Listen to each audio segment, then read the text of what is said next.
Hello, and now we're going to start Chapter 3, Prime Factorisation and Factors. The first question is, what is a prime number? Well, a prime number is any number which has no other factors apart from 1 and itself. No other numbers divide into them.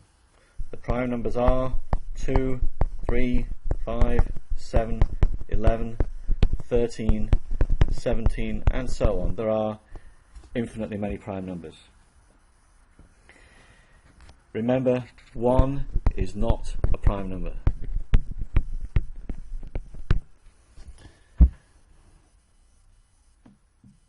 Any number bigger than 1 is either prime or not prime. If it's not prime, it can be written as two numbers multiplied together.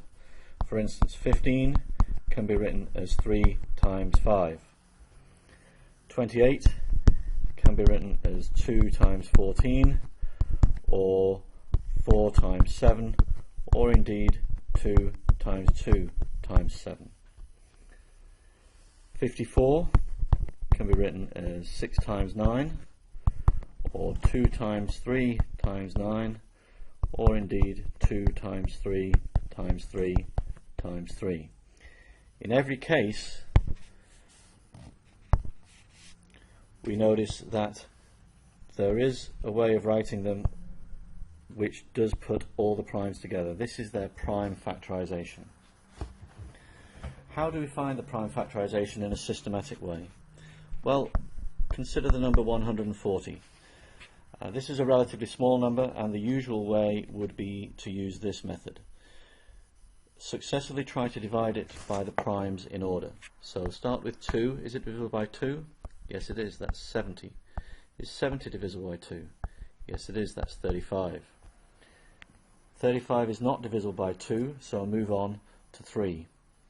It's not divisible by 3 either, so I'll move on to the next prime number, which is 5. Is it divisible by 5? Yes, it is, and that answer is 7.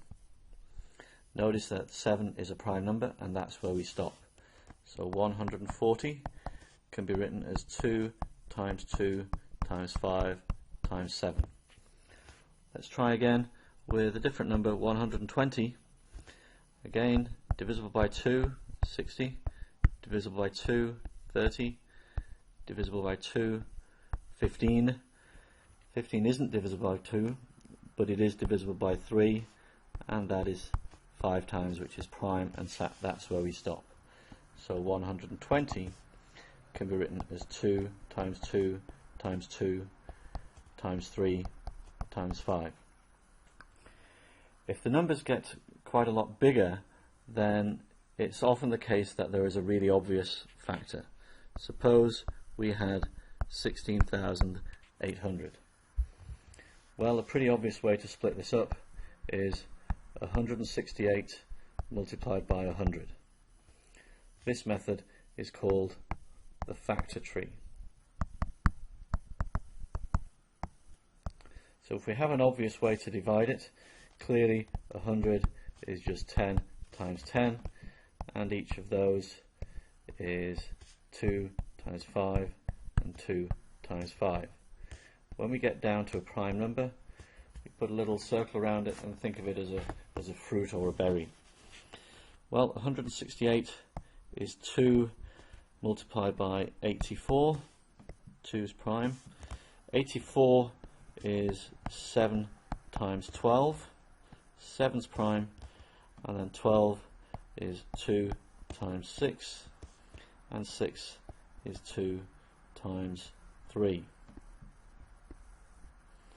So altogether we have 1, 2, 3, 4, 5 2's,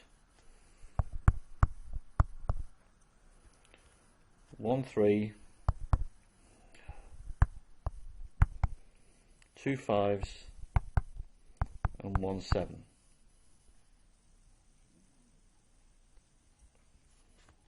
And that is how the factor tree works.